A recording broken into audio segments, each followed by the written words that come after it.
Hello बच्चों, तो चलिए इस प्रश्न को पढ़ते हैं।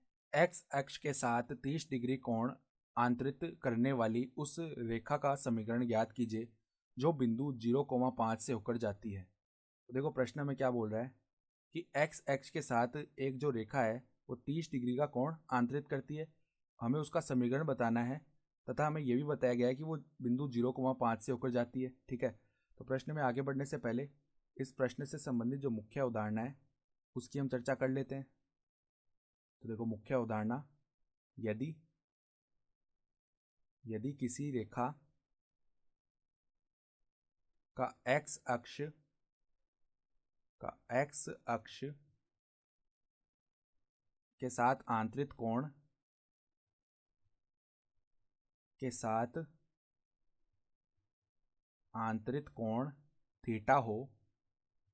थीटा हो तथा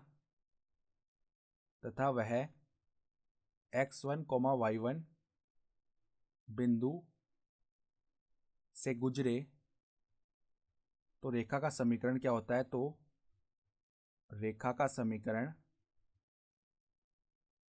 इसका सूत्र क्या होता है। देखो रेखा का समीकरण क्या होता है, y माइनस y1 बराबर में tan theta x minus x1। और ये tan थीटा को हम क्या बोलते हैं, प्रवणता भी बोलते हैं, जिसको हम m के द्वारा दर्शाते हैं। ठीक है, तो प्रवणता होती क्या है, x अक्ष के साथ जो रेखा कोण बना रही है उसका हम tan ले लेते हैं, वही प्रवणता आ जाती है। ठीक है, तो ये सूत्र होता है। तो अब देखो हमारे पास में जो थीटा का मान है वो 30 डिग्री है और हमारे पास में बिंदु भी दिया हुआ है। तो देखो अभिष्ट रेखा का समीकरण, अभिष्ट रेखा का समीकरण क्या आ जाएगा। देखो y माइनस y1 यानी y माइनस 5 बराबर में tan 30 degree, x minus x1 यानी x माइनस 0।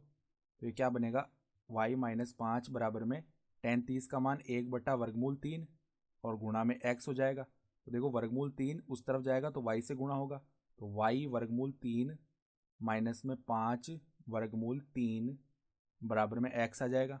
यानी कि यहाँ पर इस y को उस तरफ भेजेंगे, इस पूरे पद को उस तरफ भेज देते हैं, तो x माइनस वर्गमूल 3y प्लस में 5 वर्गमूल 3 किसके बराबर आ जाएगा, 0 के बराबर। तो यही हो जाएगा अभिष्ट रेखा का समीकरण। ठीक है, तो हमारा अंतिम उत्तर भी क्या आ जाएगा, x माइनस वर्गमूल 3y प्लस 5 वर्गमूल 3 बराबर 0।